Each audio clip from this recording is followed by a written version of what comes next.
দেবযানী স্কেচবুকে আরও একবার তোমাদের সবাইকে স্বাগত জানাই। আর আজকের ভিডিওতে আমি তোমাদের সাথে শেয়ার করতে চলেছি একটা খুব সুন্দর ওয়াল পেন্টিং। আর তার জন্য তোমাদের সবাইকে আমি নিয়ে চলে যাব ঢোলাকপুরে। গেস করতে থাকো কি পেন্টিং হতে চলেছে, আর চলে এসো আমার সঙ্গে।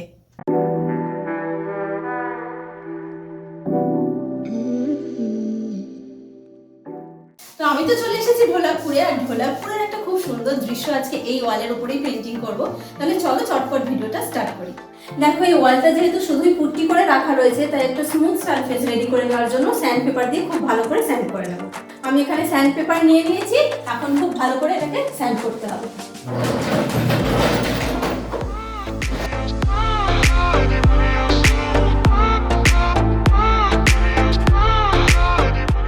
স্যান্ড পেপার দিয়ে পুরো ওয়ালটা ভালো করে স্যান্ড করে নিয়েছি। আর এখন দেখো, এই পুরো ওয়ালটার মধ্যে একটা রকম পাউডার পাউডার দেখা যাচ্ছে, তাই প্রাইমার করার আগে ওয়ালটা ভালো করে পাউডারটা মুছে নেব। এখন প্রাইমার করব, আর প্রাইমারের জন্য আমি এখানে ইউজ করছি বার্জারের ওয়াল মাস্টার।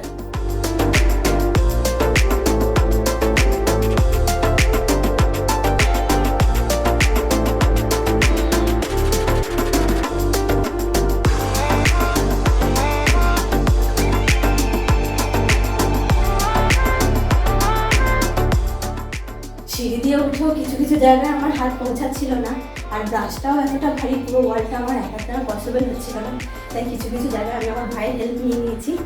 পুরো প্রাইমারটা এখন পুরো কমপ্লিট। এখন এটাকে একদিন এইভাবেই রেখে দেবো। প্রাইমার করার একদিন পর আমি আবার চলে এসেছি, আর আজকে এখন প্রথমেই করে নেবো একটা বেস কালার।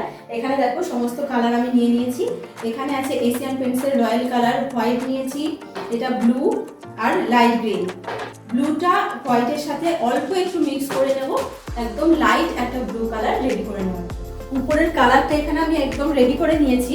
আর কালার করার আগে এখানে মাস্কিং টেপ দিয়ে একটা দিগন্ত রেখা করে নিয়েছি। এখন কালারটা অ্যাপ্লাই করব। বাড়িতে যখন রঙের কাজ হতো, তখন রঙের মিস্ত্রিদের দেখে আমার মনে হতো, ইস, রঙের ব্রাশটা যদি আমাকেও একটু দিত, আমিও একটু ওদের সঙ্গে রঙ করতাম। কিন্তু আজকে এই কাজটা করতে এসে বুঝতে পারছি, কাজটা কিন্তু অতটা ইজি একদমই নয়, আর ব্রাশটাও কতটা ভারী। স্কাই কালারটা সিঙ্গেল কোট করার পর একটা ব্রাশের স্পট দেখা যাচ্ছে, তাই এটা ডবল কোট করে নেব। উপরে স্কাই কালারটা পুরোটা কমপ্লিট হয়ে গেছে, নিচে গ্রিন কালার করব। গ্রিন কালারটা করার আগে মাস্কিং টেপটা খুলে নেব। গ্রিন কালারটা করার আগে স্কাই কালারের উপর দিয়ে আরেকটা মাস্কিং টেপ লাগিয়ে নিয়েছি।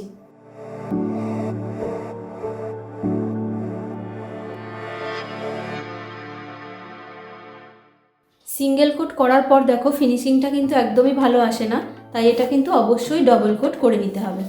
গ্রিন কালারটা ডাবল কোট করে নিয়েছি, এবার মাস্কিংটা খুলে নেব। ঢোলাকপুরের আকাশ আর মাঠটা তো একদম রেডি হয়ে গেছে।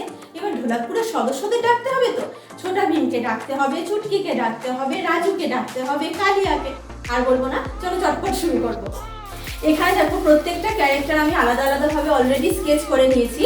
আর তোমাদেরকে আরেকটা কথা বলে নিই, এইগুলো স্কেচ করার সময় আমি গ্রিড মেথড অ্যাপ্লাই করেছি। এইগুলো এখন খুব ভালো করে ওয়ালে স্টিক করে নেব, তারপর কার্বন পেপার দিয়ে স্ট্রেস করে নেব। এইগুলো এখন সেলোটেপ দিয়ে ওয়ালে স্টিক করে নিচ্ছি।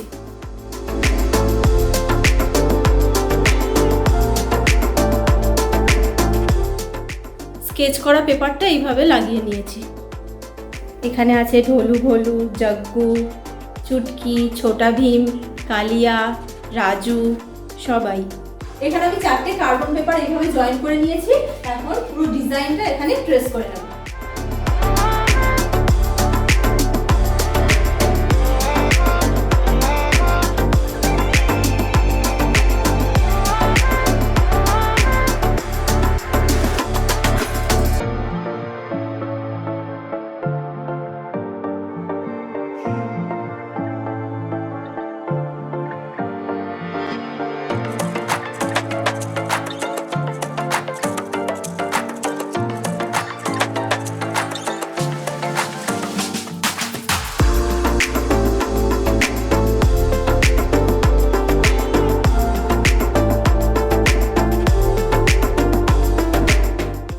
ড্রয়িংটা পুরোটা ট্রেস করা হয়ে গেছে, এখন পেপারটা খুলে নিচ্ছি।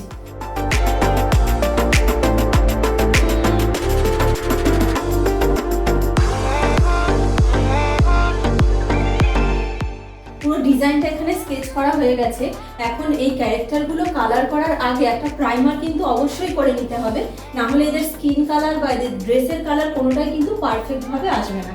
তাই আমি এখন প্রাইমারটা করে নিচ্ছি। প্রাইমারটা এখানে আমি পুরোটা কমপ্লিট করে নিচ্ছি। যদিও এটা ক্যামেরায় খুব একটা ভালো ভিজিবল হচ্ছে না, তাই এটা আমি অফ ক্যামেরা করে নেবো, না হলে ভিডিওটা অনেকটা লেন্দি হয়ে যাবে। প্রাইমারটা এখানে আমি ডবল কোট করে নিয়েছি। এখন আমি কালার করা স্টার্ট করছি, আর প্রত্যেকটা ক্যারেক্টার পরপর কালার করতে করতে যাব। প্রথমেই স্কিন কালারটা করে নেব, আর এখানে আমি ইউজ করছি অ্যাক্রিলিক কালার।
ব্ল্যাক কালার দিয়ে পুরো ক্যারেক্টারটা আউটলাইন্স করে নেবো, আর এখানে আমি ব্রাশ ইউজ করছি 000।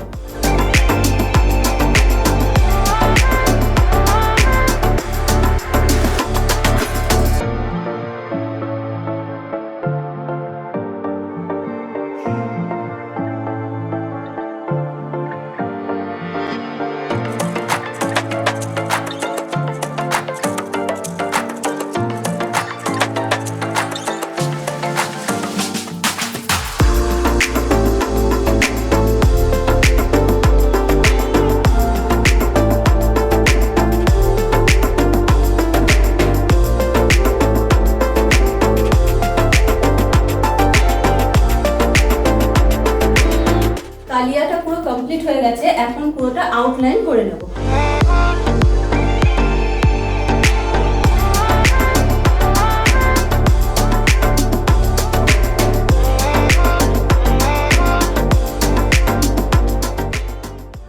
এখানে দেখো ঢোলু, রাজু আর কালিয়া এই তিনটে ক্যারেক্টার একদম কমপ্লিট হয়ে গেছে। আর এই ক্যারেক্টারগুলো করতে কিন্তু আমার অনেকটা সময় লাগছে, যেহেতু এদের বডি কালার করার সময় ব্রাশের একটা স্পট দেখা যাচ্ছে, তাই প্রত্যেকটা কালার ডাবল কোট করতেই হচ্ছে। তাই এক একটা ক্যারেক্টার কমপ্লিট করতে প্রায় 2 থেকে 3 দিন সময় লেগেই যাচ্ছে। তাই এই পেইন্টিং এর ফার্স্ট পার্টটা আজকে এখানেই এন্ড করছি। আর ঢোলাকপুরের বাকি 4 জন সদস্যকে দেখতে হলে কি করতে হবে, চ্যানেলটা কিন্তু অবশ্যই সাবস্ক্রাইব করতে হবে। আর এই ভিডিওটা প্রথম থেকে দেখে তোমরা বুঝতেই পারছো এই পেইন্টিংটার জন্য আমি অনেক পরিশ্রম করছি। তাই লাইক, শেয়ার, সাবস্ক্রাইব করতে একদম ভুলো না। আর চলো দেখা হচ্ছে সেকেন্ড পার্টে। ততক্ষণ তোমরা খুব ভালো থেকো, সুস্থ থেকো, টাটা।